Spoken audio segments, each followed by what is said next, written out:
രോഗിയെ ചികിത്സിക്കുമ്പോൾ ഡോക്ടറിനുണ്ടാകുന്ന വെല്ലുവിളികൾ എന്തൊക്കെയാണ്? ക്യാൻസർ എന്ന് പറയുന്നത് വളരെ ഭീതിയുള്ള ഒരു രോഗമായി പലപ്പോഴും ചിത്രീകരിക്കപ്പെടുകയാണ്. ക്യാൻസറിൻ്റെ ഭീകരാവസ്ഥ എങ്ങനെയാണ് നമ്മൾ അതിനെ എത്ര ഭീകരമായി കാണുന്നത്? പലപ്പോഴും നമ്മൾ ചുറ്റുവട്ടത്തുള്ള ക്യാൻസർ രോഗികളുടെ വിവരം അറിയുന്നത് അവരുടെ മരണത്തിലൂടെയാണ്. അടുത്ത വീട്ടിൽ ഒരു ക്യാൻസർ രോഗി ഉണ്ടായിരുന്നു, അത് മരിച്ചു. അപ്പുറത്തെ വീട്ടിലും ക്യാൻസർ രോഗി ഉണ്ടായിരുന്നു, അവരും മരിച്ചു എന്നുള്ളത്. പലപ്പോഴും നമ്മൾ ക്യാൻസർ ചികിത്സിച്ച് ഭേദമായ ആൾക്കാരെ പറ്റി ഒന്നും അറിയുന്നില്ല. നമ്മുടെ സമൂഹത്തിൽ, നമ്മുടെ ചുറ്റുവട്ടത്തും ഒരുപാട് പേർ ക്യാൻസർ വിമുക്തരായി സാധാരണ ആൾക്കാരെ പോലെ നടന്നു നീങ്ങുന്നുണ്ട്. അവരെ നമ്മൾ അറിയുന്നില്ല. പകരം നമ്മളെപ്പോഴും ക്യാൻസറിൻ്റെ മരണം, ക്യാൻസറുമായിട്ടുള്ള ആ ഭീകരമായിട്ടുള്ള രൂപം പലപ്പോഴും ഞാൻ ആലോചിക്കാറുണ്ട്. നമ്മളുടെ മാധ്യമങ്ങളും ഒരു പങ്ക് അതിൽ വഹിക്കുന്നുണ്ട്. കാരണം ക്യാൻസറിനെ പറ്റി എന്തെങ്കിലും ഒരു വാർത്ത വരികയാണെങ്കിൽ അത് ഏറ്റവും ദയനീയമായൊരവസ്ഥ ചിത്രീകരിക്കുന്നതായിരിക്കാം. അല്ലെങ്കിൽ ഒരു സിനിമ വരികയാണെങ്കിൽ അതിൽ കീമോതെറാപ്പി കഴിഞ്ഞിട്ടുള്ള ആ അവസ്ഥ ഹൈലൈറ്റ് ചെയ്യുന്ന രീതിയിലായിരിക്കാം.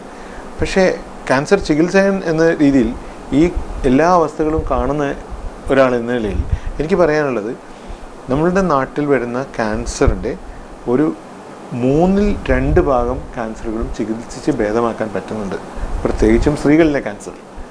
അപ്പോൾ അതിൽ നിന്ന് മനസ്സിലാക്കാൻ പറ്റും 2/3 ആൾക്കാരും ക്യാൻസർ ചികിത്സ കഴിഞ്ഞ് വളരെ സാധാരണ ആൾക്കാരെ പോലെ ജീവിച്ചു പോകുന്നുണ്ട്. അപ്പോൾ നമ്മുടെ ആ ക്യാൻസറിനെ പറ്റിയുള്ള ഭീതി മാറുക എന്നുള്ളതാണ് ഇതിൽ നിന്നുള്ള ആദ്യത്തെ കാര്യം. പിന്നെ ചോദ്യത്തിൽ വന്ന് എങ്ങനെയാണ് ഈ ചാലഞ്ച് എടുക്കുന്നത്, നമ്മളെങ്ങനെയാണ് ഈ ചാലഞ്ച് ഫേസ് ചെയ്യുന്നത്? ശരിയാണ്, വളരെ വലിയൊരു ചാലഞ്ചാണ്. കാരണം നമുക്ക് ഇത് എന്നും ഒ പിയിൽ ക്യാൻസർ പേഷ്യൻസിനെ കാണുന്നതുകൊണ്ട് നമുക്കത് ശീലമാണ്. ക്യാൻസർ പേഷ്യൻറ്റിനെ കാണുന്നു, അവരോട് കാര്യങ്ങൾ സംസാരിക്കുന്നു. പക്ഷേ ഈ ക്യാൻസറിലൂടെ കടന്നു പോകുന്ന, ഈ ക്യാൻസർ എന്നുള്ള അവസ്ഥയിലൂടെ കടന്നു പോകുന്ന ഓരോ രോഗിക്കും ഇത് ആദ്യത്തെ അവസ്ഥയാണ്. അപ്പോൾ അവരുടെ മാനസികാവസ്ഥ നമ്മൾ ശരിക്കും മനസ്സിലാക്കി മാത്രമേ അവരോട് സംസാരിക്കാവുള്ളൂ. അവരോടൊരു നോട്ടമായാലും ഒരു ശബ്ദമായാലും അവരോടത് പെരുമാറാവുള്ളൂ. അത് മനസ്സിലാക്കാതെ നമ്മൾ അവരോട് സംസാരിക്കാൻ ശ്രമിക്കുകയാണെങ്കിൽ അത് വലിയൊരു ഡിസാസ്റ്ററായി മാറും. അത് പലപ്പോഴും അങ്ങനെയുള്ള സംഭവങ്ങൾ ഉണ്ടായിട്ടുമുണ്ട്. അപ്പോൾ അതുകൊണ്ട് തന്നെ കമ്മ്യൂണിക്കേഷൻ ക്യാൻസർ ചികിത്സയിൽ ഒരു പ്രധാന ഭാഗമാണ്. ഇത് ഡോക്ടർ ഇത് പറയുമ്പോൾ ഞാൻ ആലോചിക്കുകയാണ്, ഒരു വ്യക്തി ഒരു ശരീരത്തിൽ ഒരു മുഴ കാണുകയോ അല്ലെന്നുണ്ടെങ്കിൽ എന്തെങ്കിലും ഒരു സിംറ്റം കാണുമ്പം ആദ്യമേ തന്നെ മനസ്സിൽ ഇത് ക്യാൻസർ എങ്ങാനും ആണോ, എന്നിട്ട് ആ രോഗി തന്നെ വിചാരിക്കുമേ അത് ക്യാൻസർ അല്ല എന്ന് വിചാരിക്കും. എന്നാലൊന്ന് കാണിച്ചേക്കാം എന്ന് കരുതി ആശുപത്രിയിൽ വരികയും അതിൻ്റെ തുടർന്നുള്ള പരിശോധനകളിൽ ക്യാൻസർ ആണ് എന്ന് അറിയുന്ന ഒരു അവസ്ഥയിൽ അങ്ങനത്തെ ഒരു രോഗിയെ എങ്ങനെയാണ് ഒരു ക്യാൻസർ ചികിത്സകൻ അതിനെ രോഗിയെ അതിനെ ഒന്ന് സാന്ത്വനപ്പെടുത്താനായിട്ട് സാധിക്കുന്നത്? ക്യാൻസർ ഉണ്ട് അല്ലെങ്കിൽ എനിക്ക് ക്യാൻസർ ആണ് എന്നുള്ള വാർത്ത കേൾക്കാൻ ഒരാളും ആഗ്രഹിക്കില്ല. അതൊരു വാസ്തവമാണ്, അത് നമ്മൾ അംഗീകരിക്കേണ്ടി വരും. അത് എനിക്ക് തോന്നുന്നു നമുക്ക് കിട്ടാവുന്ന ഏറ്റവും വലിയൊരു മോശം വാർത്തയുമായിരിക്കാം. ആ ബയോപ്സി റിപ്പോർട്ട് വന്നു, അത് ക്യാൻസർ ആണ് എന്നുള്ളത് ഡോക്ടർ പറയുന്ന ആ നിമിഷം അവർ ശരിക്കും ഇല്ലാതായി പോകുന്നുള്ളൊരവസ്ഥയിലാണ് പലപ്പോഴും രോഗികൾ പിന്നീട് പറഞ്ഞിട്ടുണ്ട്. അപ്പോൾ നമ്മൾ പലപ്പോഴും ചെയ്യുന്നത് അതിന് ഏതൊരു ഒരു ട്രാജഡി ന്യൂസും നമ്മൾ പറയുന്നത് പോലെ തന്നെ നമ്മൾ വളരെ കെയർഫുള്ളായിട്ട് ചെയ്യേണ്ടതാണ്. നമ്മളതിന് മെഡിക്കൽ സയൻസിൽ ബ്രേക്കിംഗ് ദ ബാഡ് ന്യൂസ് എന്നാണ് പറയുന്നത്. ബ്രേക്കിംഗ് ദ ബാഡ് ന്യൂസ് എന്ന് പറഞ്ഞാൽ ഒരു ബാഡ് ന്യൂസ് അവരെടുത്ത് ഷെയർ ചെയ്യുന്ന ആ പ്രോസസ്സിനെ വളരെ സ്ലോ ആയി ചെയ്യേണ്ട ഒരു കാര്യമാണ്. എനിക്കെപ്പോഴും തോന്നിയിട്ടുള്ളത് ബ്രേക്കിംഗ് ദ ബാഡ് ന്യൂസ് അല്ല, മെൽറ്റിംഗ് ദ ബാഡ് ന്യൂസ്. അതായത് ഒരു ഐസ് മെൽറ്റ് ചെയ്യുന്ന പോലെ മെൽറ്റ് ചെയ്താൽ മാത്രമേ ആ ബാഡ് ന്യൂസ് നമുക്ക് അത് ഉൾക്കൊള്ളാൻ പറ്റും. എന്നാൽ പോലും പലപ്പോഴും പേഷ്യൻസ് കരഞ്ഞും അല്ലെങ്കിൽ വളരെ ഷാറ്റേർഡായിട്ടാണ് ഒ പിയിൽ നിന്ന് പോകുന്നത്. ഇപ്പോൾ ക്യാൻസർ എന്നുള്ള അവസ്ഥ ഡയഗ്നോസിസ് നമ്മൾ പറയുന്നത്, അല്ലെങ്കിൽ ഒരു ഡയഗ്നോസിസിലേക്ക് എത്തുമ്പോൾ 4 പ്രോസസ്സിലൂടെ രോഗികൾ കടന്നു പോകുന്നുണ്ട്. ആദ്യം തന്നെ അത് ഡിനയലാണ്. എനിക്ക് ക്യാൻസർ ഇല്ല എന്ന് ഉറച്ചങ്ങ് വിശ്വസിക്കും. അതുകൊണ്ടാണ് പലപ്പോഴും ഒരു മുഴയുണ്ടായാൽ അല്ലെങ്കിൽ ഒരു സ്വെല്ലിംഗ് ഉണ്ടായിട്ടുണ്ടെങ്കിൽ അല്ലെങ്കിൽ ഒരു കക്ഷത്തിലൊരു വ്യത്യാസം ഉണ്ടെങ്കിൽ, നിപ്പിൾ ഡിസ്ചാർജ് ഉണ്ടെങ്കിൽ അവർ പറയും എനിക്ക് ക്യാൻസർ ഒന്നും വരില്ല എന്നുള്ള ഒരു ഉത്തമ വിശ്വാസത്തിലായിരിക്കും.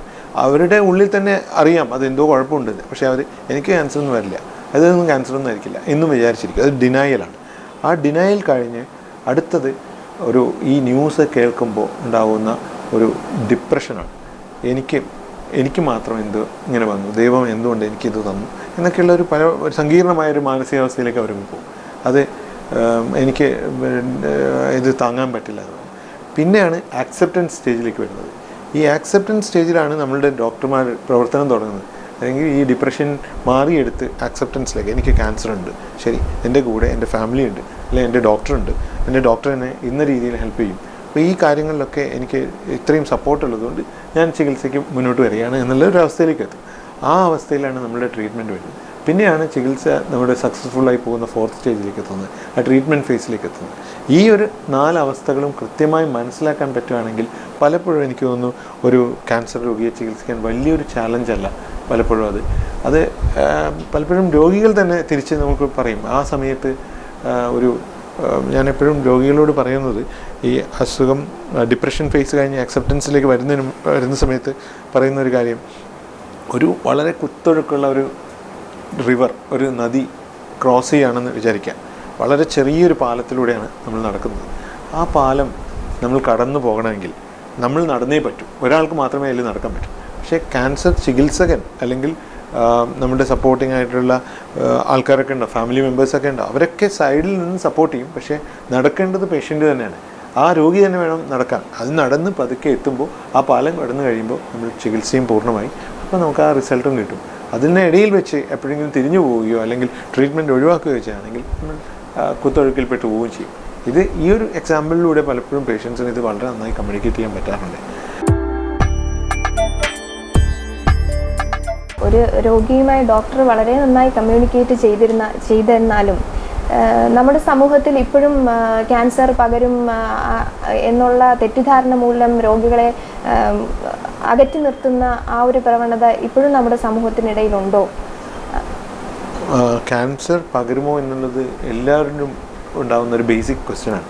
അതുകൊണ്ട് എനിക്കും കൂടി ക്യാൻസർ വരുമോ ഇനി ഇവരുമായിട്ട് അടുത്ത് പറയും. ഒരു കാരണവശാലും ക്യാൻസർ പകരില്ല. അതിന് ഏറ്റവും വലിയ എക്സാമ്പിൾ, ഞാൻ ക്യാൻസർ സർജനാണ്. അപ്പോൾ പലപ്പോഴും ക്യാൻസർ രോഗികളെ ഓപ്പറേറ്റ് ചെയ്യുമ്പോൾ ഈ ക്യാൻസർ പേഷ്യൻസിൻ്റെ ബ്ലഡ് അല്ലെങ്കിൽ ഫ്ലൂയിഡ്സ് നമ്മുടെ കണ്ണിൽ പോലും തെറിക്കേണ്ട അവസ്ഥ ഉണ്ടായിട്ടുണ്ട്. പല പ്രൊസീജിയർ ചെയ്യുമ്പോഴൊക്കെ, ചിലപ്പോൾ എമർജൻസി ആയിട്ട് വല്ല പ്രൊസീജിയറൊക്കെ ചെയ്യുമ്പോൾ, അല്ലെങ്കിൽ നമ്മുടെ കയ്യിലൊക്കെ ആവുന്നുണ്ട്. അങ്ങനെയാണ് നമുക്ക് ക്യാൻസർ വരേണ്ടത്. അങ്ങനെ ഒരിക്കലും ഒരു കാരണവശാലും ക്യാൻസർ പകരില്ല. അത് ആദ്യം തന്നെ മനസ്സിലാക്കേണ്ടതാണ്. അതിനേക്കാൾ കൂടുതൽ, ഈ ഒരു ധാരണയെക്കാളും കൂടുതൽ തെറ്റിദ്ധാരണ പലപ്പോഴും ഉണ്ടാകുന്നത്, ക്യാൻസർ എന്ന വിപത്ത് എൻ്റെ കുടുംബത്തിൽ വന്നു എന്നുള്ള വാർത്ത പുറത്തറിഞ്ഞാൽ സമൂഹം എന്നെ അല്ലെങ്കിൽ എൻ്റെ കുടുംബത്തെ മാറ്റി നിർത്തുമോ എന്നുള്ള പേടിയാണ്. അതാണ് പലപ്പോഴും ഈ ക്യാൻസർ ചികിത്സയുടെ തടസ്സമായും വരുന്നത്. 2007-09 കാലഘട്ടത്തിൽ Amrita institute of medical science, നമ്മുടെ അമൃതയിൽ ഞാൻ വർക്ക് ചെയ്യുന്ന സമയത്ത് അവിടെ ഒരു സ്റ്റഡി നടത്തുകയുണ്ടായി. അത് അമേരിക്കയിലെ ഒരു യൂണിവേഴ്സിറ്റിയായിട്ട് കമ്പൈൻഡായിട്ട് നടത്തിയ സ്റ്റഡിയാണ്. അതിൽ 100 രോഗികളെ നമ്മൾ സെലക്ട് ചെയ്തു. രോഗമുണ്ടെന്നറിഞ്ഞിട്ടും ചികിത്സയ്ക്ക് വരാൻ വൈകിയ 100 രോഗികളെയാണ് നമ്മൾ തിരഞ്ഞെടുത്തത്. എന്തുകൊണ്ട് അവർ ചികിത്സയ്ക്ക് വരാൻ വേണ്ടി വൈകി എന്നുള്ളതായിരുന്നു ചോദ്യം. ആ ഒരൊറ്റ കാര്യം മാത്രമാണ് നമ്മളവിടെ സ്റ്റഡി ചെയ്തത്. അതിൽ നമ്മൾ മനസ്സിലായത് 100-ൽ 50 പേരും, അതായത് പകുതി പേരും സ്വമേധയാ അത് വൈകിപ്പിച്ചതാണ്. കാരണം അവർക്കറിയാമായിരുന്നു സ്തനത്തിലൊരു മുഴയുണ്ട്, അല്ലെങ്കിൽ വയറ്റിലൊരു മുഴയുണ്ട്, ഇത് ക്യാൻസർ ആവാൻ സാധ്യതയുണ്ട്. പക്ഷേ ഇത് അറിഞ്ഞു കഴിഞ്ഞാൽ അതിൻ്റെ ഇംപ്ലിക്കേഷൻസ്, അതിൻ്റെ പ്രത്യാഘാതങ്ങൾ, എൻ്റെ കുടുംബത്തിലുണ്ടാകുന്ന വ്യത്യാസങ്ങൾ എന്തൊക്കെയാണ്, ആക്സെപ്റ്റൻസ് എങ്ങനെയായിരിക്കും, അതായത് എൻ്റെ മോളുടെ കല്യാണം നടക്കുമോ, അങ്ങനെയുള്ള പല പല പല ആദികളും അവർക്ക് ആ സമയത്ത് വരുന്നുണ്ട്. അതുകൊണ്ട് അവർ ഡിലേ ചെയ്യും. പിന്നെ മറ്റ് പകുതി പലപ്പോഴും മെഡിക്കൽ പ്രാക്ടീഷണേഴ്സ് തന്നെ കൊടുക്കുന്ന അഡ്വൈസസ് തെറ്റാകുന്നതുകൊണ്ടായിരിക്കാം. അങ്ങനെ പലരും. ഞാൻ പറഞ്ഞു വന്നത് പകുതി പേർക്കും, അത് 50% പേരിലും ഈ ഒരു പേടി, ഒരു ക്യാൻസറിനെ പറ്റിയിട്ടുള്ള പേടി, അത് ചിലപ്പോൾ സ്വന്തമുള്ള പേടിയാവാം, അല്ലെങ്കിൽ സ്വന്തം ഫാമിലിയിൽ നിന്നുള്ള സപ്പോർട്ടിൻ്റെ കുറവാവാം. അങ്ങനെ പല ഫാക്ടേഴ്സും ഉണ്ട്. ഇതിലൊരു അവയർനെസ്സിൻ്റെ ആവശ്യം ശരിക്കുമുള്ളൊരു ഏരിയയാണ്. ക്യാൻസർ ചികിത്സിക്കാൻ പറ്റും, ചികിത്സിച്ച് മാറാൻ പറ്റും എന്നുള്ള മെസ്സേജ് നമ്മൾ സ്പ്രെഡ് ചെയ്താൽ മാത്രമേ ആൾക്കാർ ചികിത്സയ്ക്കോ അല്ലെങ്കിൽ ടെസ്റ്റിങ്ങിനായിട്ട് മുന്നോട്ട് വരത്തുള്ളൂ. പലപ്പോഴും ഈ ക്യാൻസർ രോഗികളെ കൊണ്ടുവരുമ്പോൾ റിലേറ്റീവ്സ് തന്നെ അത് ആ രോഗിയോട് പറയരുത്, ആ രോഗിയിൽ നിന്ന് ആ രോഗ അവസ്ഥയെക്കുറിച്ച് മറച്ചു വെക്കണം എന്ന് ഡോക്ടറോട് ആവശ്യപ്പെടുന്ന പല അവസരങ്ങളും ഉണ്ടല്ലോ. ശരിക്കും നമ്മൾ രോഗിയുടെ അവസ്ഥയെക്കുറിച്ച് പറയേണ്ടതല്ലേ? വെസ്റ്റേൺ കോൺസെപ്റ്റ് പ്രകാരം, അതായത് വിദേശ രാജ്യങ്ങളിൽ രോഗിയോട് നിർബന്ധമായും നമ്മൾ രോഗവിവരം പറഞ്ഞിരിക്കണം. രോഗിക്കറിയാനുള്ള പൂർണ്ണ അവകാശമുണ്ട്. അതേ റൂൾസും റെഗുലേഷൻസും നിയമങ്ങളുമൊക്കെ നമ്മുടെ നാട്ടിലുണ്ട്. പക്ഷെ നമ്മുടെ നാട്ടിൽ കുറച്ചുകൂടി വ്യത്യസ്തമാണ്. പലപ്പോഴും പേഷ്യൻസ് ഒരു പാസീവ് റോളായിരിക്കും എടുക്കുന്നത്. എൻ്റെ എല്ലാ കാര്യങ്ങളും മകൻ നോക്കിക്കോളും അല്ലെങ്കിൽ ഹസ്ബൻഡ് നോക്കിക്കോളും എന്നുള്ള രീതിയിൽ അവർ മാറി നിൽക്കും. അങ്ങനെ ഒരു അവസ്ഥയിൽ പലപ്പോഴും ഞാൻ ചെയ്യാറുള്ളത് അല്ലെങ്കിൽ ഞങ്ങൾ ചെയ്യാറുള്ളത്, രോഗിയോട് ഏതെങ്കിലും ഒരു രീതിയിൽ ഞങ്ങൾ ചോദിക്കും, നിങ്ങൾക്ക് ഈ അസുഖത്തിനെ പറ്റി അറിയേണ്ടതുണ്ടോ, അല്ലെങ്കിൽ എന്തറിയണം എന്നുള്ളത്. അപ്പോൾ അവർ പലപ്പോഴും അത് എക്സ്പ്രസ് ചെയ്യും, എനിക്ക് അറിയണം ഡോക്ടറെ, മുഴുവനായിട്ടും അറിയണം എന്ന് പറയുകയാണെങ്കിൽ നമ്മൾ എന്തായാലും ആ ചികിത്സയ്ക്ക് മുന്നാടിയായിട്ട് ആ കാര്യങ്ങൾ പറയും. പലപ്പോഴും ഈ പറഞ്ഞത് വളരെ ശരിയായിട്ടുള്ളൊരു പോയിൻ്റാണ്. പലപ്പോഴും അവരുടെ അമ്മയ്ക്കാണ് അസുഖമെങ്കിൽ മക്കൾ വന്നിട്ട് പറയും, അമ്മയ്ക്ക് ഇതൊന്നും താങ്ങാനുള്ള ശേഷിയില്ല ഡോക്ടർ, അതുകൊണ്ട് ഞങ്ങളോട് പറഞ്ഞാൽ മതി, അമ്മയോടൊന്നും പറയേണ്ടതാണ്. പക്ഷേ ഈ രോഗിയുമായി കമ്മ്യൂണിക്കേറ്റ് ചെയ്യുന്നത് ചികിത്സയുടെ സക്സസ്സിന്, അതായത് ചികിത്സ നല്ല റിസൾട്ട് കിട്ടാൻ വേണ്ടി വളരെ അത്യാവശ്യമുള്ളൊരു കാര്യമാണ്. അതുകൊണ്ട് തന്നെ പലപ്പോഴും നമ്മൾ അവരെ പറഞ്ഞ് മനസ്സിലാക്കേണ്ടി വരാറുണ്ട്. ഒരു തവണ ഇതുപോലെ ഒരു സംഭവം ഉണ്ടായിരുന്നു. ഡൽഹിയിൽ വളരെ ഹൈ റാങ്കിലുള്ള IFS ഓഫീസർമാരും IRS ഓഫീസർമാരും ഒക്കെയുള്ള ഒരു മക്കളാണ് വന്നത്, അമ്മയും കൂട്ടി. അമ്മയ്ക്ക് ബ്രസ്റ്റ് ക്യാൻസർ ആയിരുന്നു, കുറച്ച് ലേറ്റ് സ്റ്റേജിലായിരുന്നു വന്നത്. അപ്പോൾ അവർ അകത്ത് വന്നിട്ട് ആദ്യം തന്നെ പറഞ്ഞു, ഡോക്ടർ ഇത് പറയാനേ പാടില്ല, അമ്മയ്ക്കൊന്നും അറിയില്ല, അമ്മ